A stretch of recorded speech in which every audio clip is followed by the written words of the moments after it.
I could never make a hingeless Game Boy Advance SP. I mean, the entire point of the SP is that it's got this cute clamshell design. It's portable, it's innovative, it's who is calling me. Hello? No, I actually literally was just saying I could never make a hingeless. It's super cute? Why didn't you say so? I am your cool Uncle Marissa, and today we are going to be building the Gacha SP. Now, what is the Gacha SP? The Gacha SP is a take on the Game Boy Advance SP that is unbelievably adorable and interesting and conceived by Joseph Tompkins. Who is Joseph Tompkins? If you don't know, you're missing out. Joseph is one of the gems in the Game Boy community. Joseph does a lot of 3D printed designs, anything as simple as a new cartridge housing to more complicated things like housing for new devices like the Gacha SP. He is also a musician. He's actually completed the soundtrack on a soon-to-be released Game Boy game called The Mayor of Sanctuary by Nara Makes Games, published by Incubate. So overall, just a really cool guy. And this Gacha SP was inspired in design by the Playdate, which I'm waiting on mine. I'm so excited. When I saw it, I was absolutely obsessed with it, the way that I haven't been with a lot of new things that come out, because I think that the Game Boy line is quite perfect as it is ergonomically, so I don't always really understand the point of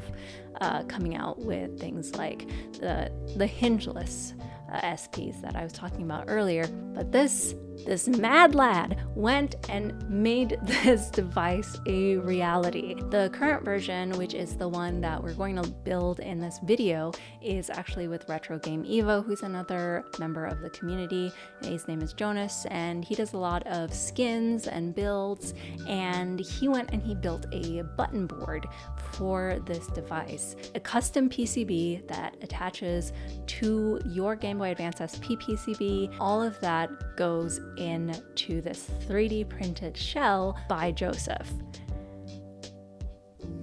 Wow! Seeing that the Gacha SP was now a possibility with this button board, I knew I had to make one, but I don't have a 3D printer. I don't see myself getting a 3D printer because honestly, I don't have the space to safely maintain one. So the big question was, how am I gonna get this in my hand? Who is calling me now? Hello? It's PCBWay, and they said that they can do the 3D printing as well as the PCB printing. Amazing. So thank you so much to PCBWay, because without them, I would not be building the Gacha SP, and this video would just be but a concept, but a dream. PCBWay prints PCBs, as you know from the name. They also do 3D printing, and they have a lot of different materials, so I actually got mine printed in resin, and it looks stellar when I took it out of the packaging. To be honest, I expected some flaws, as one usually does with clear plastics, but mine was flawless. It looked amazing. And they actually do offer PCBs in multiple colors. They do have these specialty colors like pink, which cost a little bit more, but the end product is really gorgeous, and just the variety of options is really amazing. The PCBs are all very clean and sturdy. That was just one less thing that I had to worry about with this project. If you guys need someone to 3D print for you for this project, I definitely recommend them, and I also recommend using them for PCBs. The big bonus also is creators and makers can upload their files onto PCBWay, which both Joseph Tompkins and Retro Game Evo have done, and you can just order the files directly from the maker's page, and that way they get a small commission too. These small commissions are really what adds up to help makers like us keep going. So that definitely has my vote as well. So thank you, PCBWay, once again. So as you can see, the Gacha SP seems to be in the renders around the same size as the Game Boy Advance SP that is closed. You can see it's missing the brightness button, but it has all the other buttons, the trigger buttons buttons are on the back. It is top loading, although there is a bottom loading one in the works as well. And the front is flat, so it doesn't have the bevels around the buttons that the SP does, although Joseph is also releasing one with bevels. It just reminds me of the handhelds of yore, when things were advertised as being small, as being very pocketable, as being very convenient. It had that cute factor. Yoshi tackles a big new adventure with the help of some little friends. It's Yoshi's Island DS, only on Nintendo DS. And that's something that I feel we've really lost these days. So going back to the Game Boy lines and making those already cute devices even cuter definitely scratches that itch for me. All right, now back to building and the video.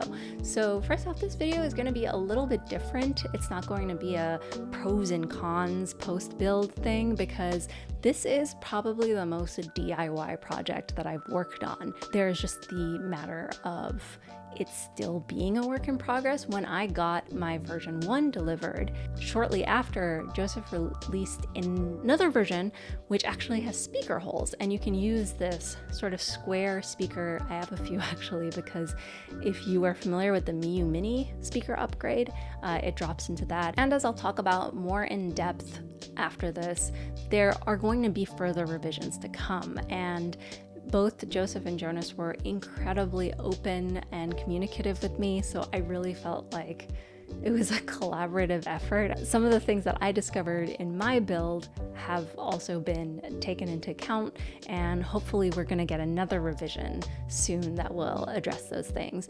But also there are things that are solvable that we're going to see in this build, but essentially, you know, it's a work in progress. But anyway, let's get to it. What do you need?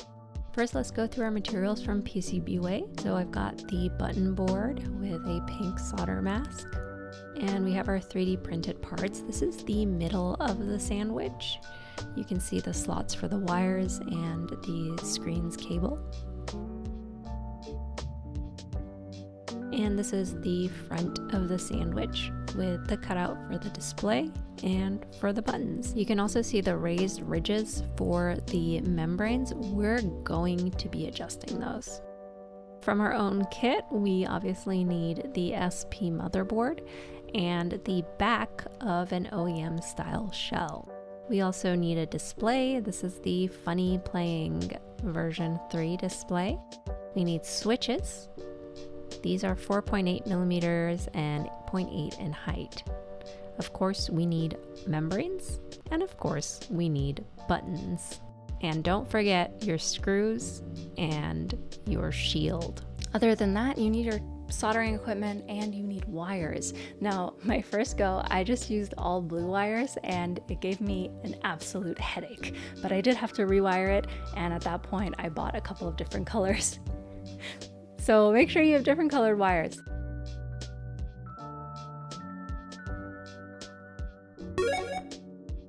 My first step, I'm going to add solder to the button board.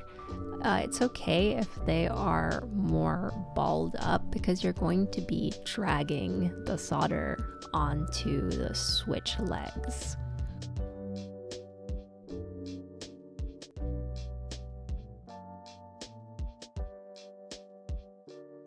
As usual, make sure to use flux to make your life easier, and let me know if you like this kind of view.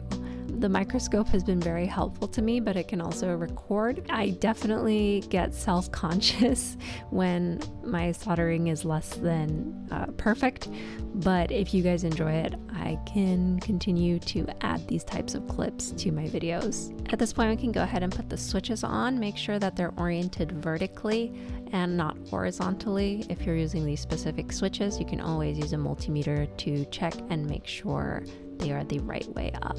So you should have continuity between the two left legs and the two right legs, but not in between the four. So I'm just dragging those balls of solder that we have on the button board across the legs, because the legs are longer, as you can see, than the footprint. These are slightly larger, but we can make it work by dragging. And the slightly larger is definitely a better path to take than slightly smaller, because the more real estate you have for your button clicks, the better, especially because these are already smaller than the OEM switches. Here I'm just checking the continuity between the board and the legs on the switch. It's good to do this under the microscope just because I can differentiate between where one ends and one begins much easier than with my bare eyes. Once all our switches are soldered down, we can just use some isopropyl alcohol and clean up, especially because I'm using a transparent shell. I want it to look as nice as possible.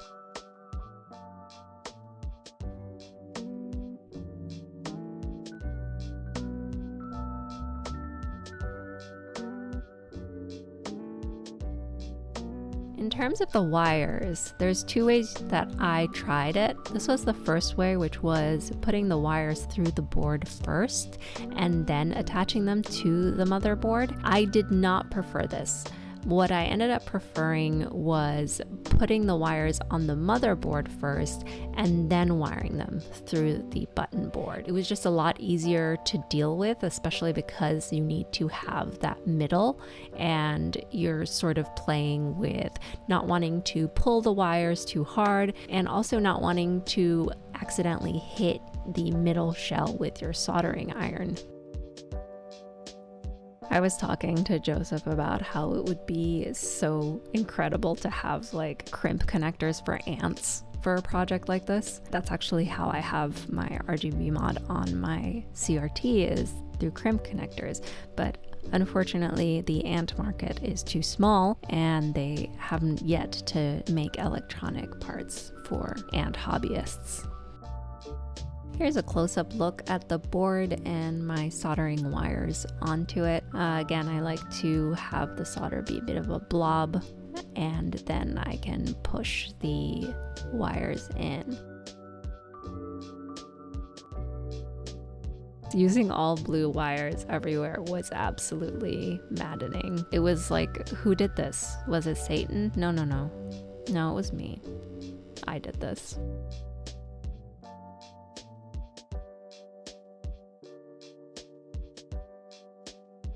But overall, it's very easy. You're soldering onto pretty big points insofar as micro soldering goes. No vias or anything like that. So it's really like soldering in the wire for an IPS display, but more times.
Just wanted to kind of show this just to show you that it's very tricky if you do it button board first. I had to use my tweezers a lot to get things in the right place. It feels pretty tight regardless of which order you do it in, but this felt more tight. So we have it vice versa here now with running it from the motherboard to the button board. And as you can see, it's much easier to clean up the wires and route them. I especially had to route them to help myself differentiate which blue wires were different from other blue wires. I also recommend routing them well and keeping them held down just so that nothing gets stuck in any part of the sandwich.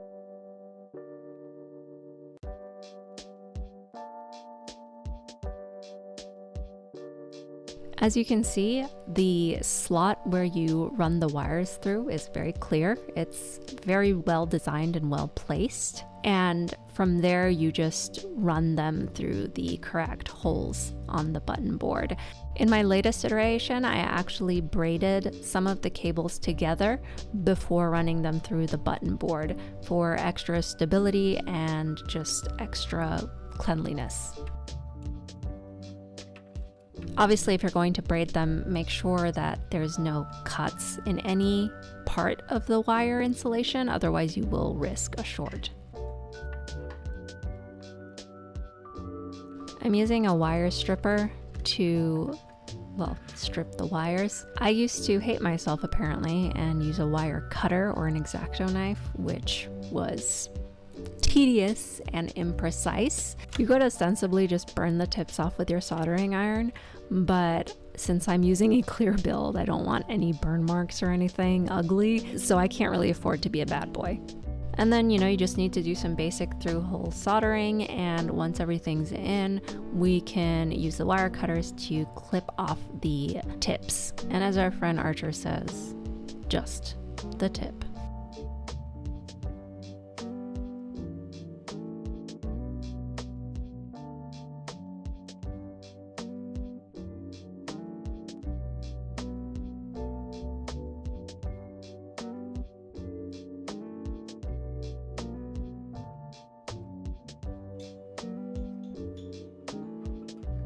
Now I've also included this clip so you can just see how the ribbon from the display also weaves in. You can see that it goes under the middle of the sandwich. Again, really appreciate the IKEA-ness of this shell, the Lego-ness of it, just the Swedishness, the European-ness. Here we are, and we have the Gacha SP in hand. Now I just want to do a quick size comparison so you can get an idea of how small this guy is. So here it is next to a Game Boy Advance SP. You can see it's basically the same size as the SP closed. And it's a little wider than my Galaxy Z Flip 5. I would have put a play date here, but I don't have one. So here you go. And a Game Boy Color. Now this version doesn't have a speaker, but you can use a converter to 3.5 millimeters that you can buy off Retro Modding. They're very cheap and they work quite well, as you can see.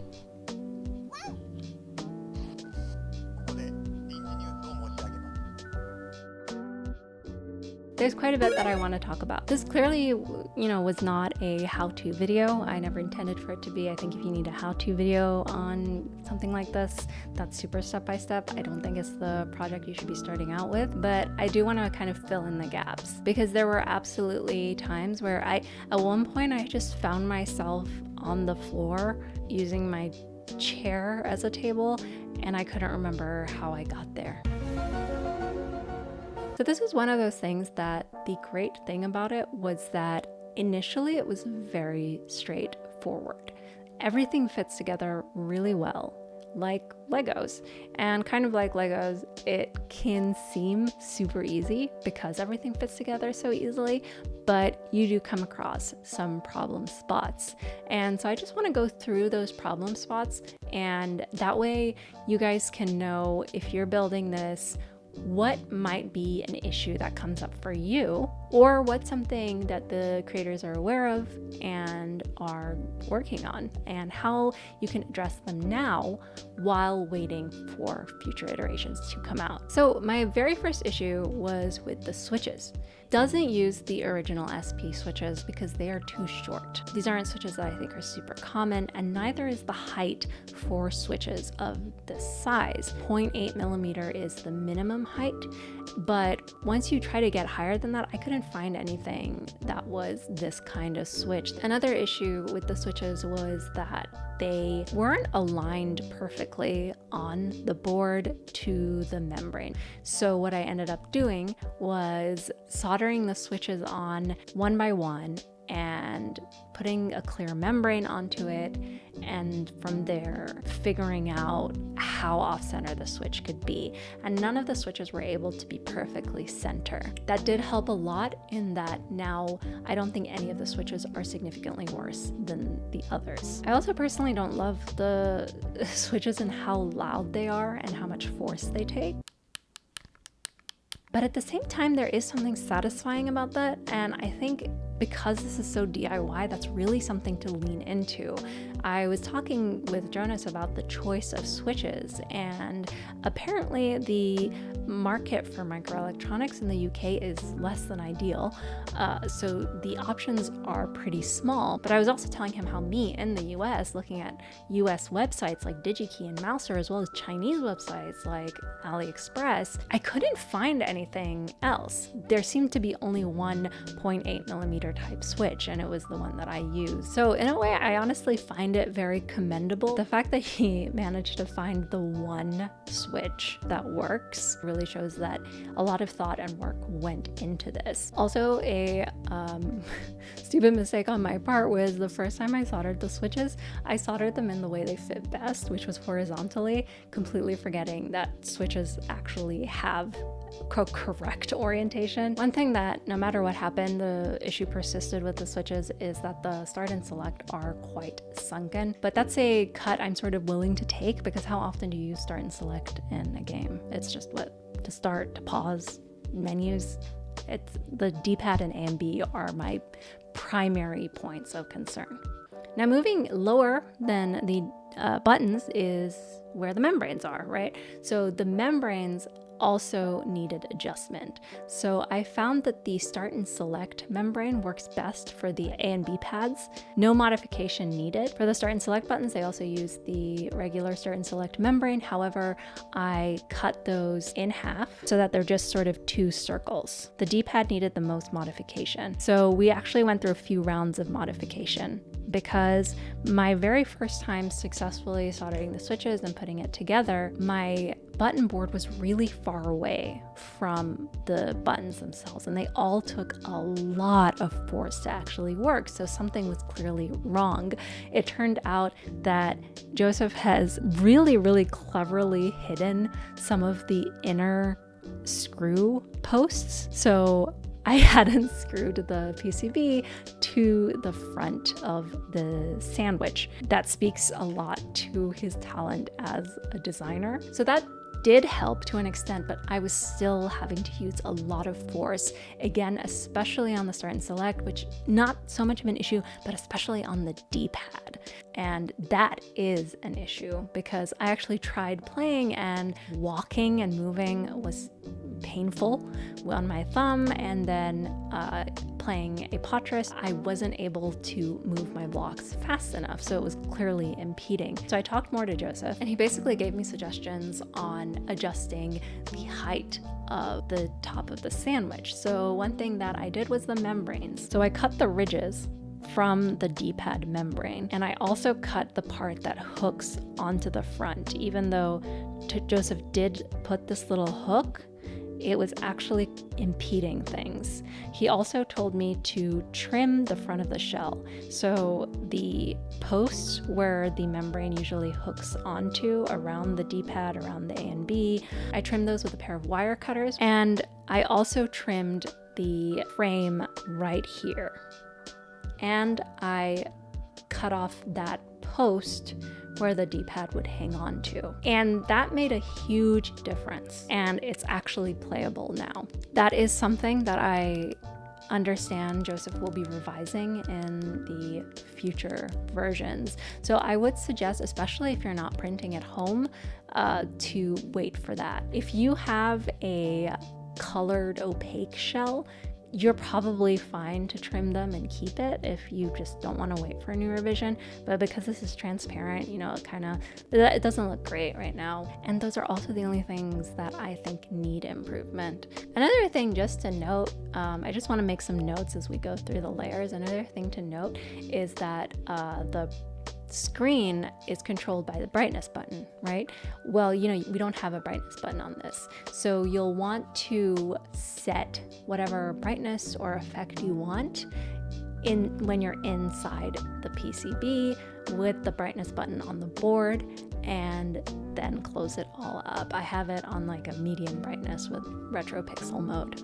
Well, another one of my favorite things about the design of this is how the middle board has a bunch of cutouts where the wires can go through, the ribbon cable for the screen can go through.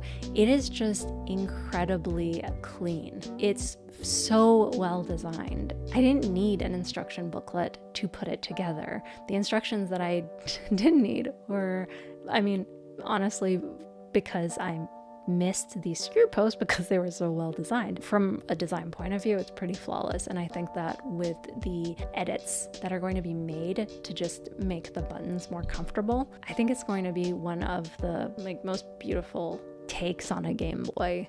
And one thing just to note, this was my first time working with a resin print, and while it's very beautiful, the one thing that is different from plastic that I noticed is it doesn't hold screw threads as much. It doesn't take up as much abuse. So the number of times I screwed and unscrewed this due to having to sort of make these edits and talking back and forth with Joseph and Jonas, some of the screw posts just got like, peace out. You know, like the threads were like, we're done. Now what am I going to use mine for? There's something really nice about just keeping one game in it. I have Mr. Driller 2 in it right now, and just having it be that game's device. Obviously not for the entire lifespan of the device, but like it's less of like a, well, what should I play today? And more of a, yeah, I want to just play something mindless, and you pick it up, it's already in there, and it's not overwhelming, which feels really silly to say, but the world is just so overwhelming right now. But yeah, I am very, very, very, I can't understate how excited I am for the future revisions of this, and I am going to order them from PCBWay when the new shells are up, the new design, and I will be making a short video once that happens, just sharing with you guys what it's like at that point and just showing it off to you guys. But thank you so much for watching. I really hope that you enjoyed this. It's such a nifty little project. I'd love to hear your thoughts on it. If you find it as exciting as me, and if it's something that you think you're going to build as well, or at the very least follow, I really encourage you to follow it. If you do end up enjoying this build, both Jonas and Joseph have Ko-fis, and yeah, go ahead and throw some money their way because it's very well deserved. I also have a Ko-fi, which is always in my description, and thank you to so much to anyone who has donated, either one-time donations, recurring donations. They all really, really help. I can't believe that it's September already, but I would just want to shout out my September donations so far. Thank you so much, Trin Ewan, and thank you, Chill Lot, as always, for your recurring subscription. As always, I've been your cool Uncle Marissa, and I can't wait to see you in the next one. Bye-bye.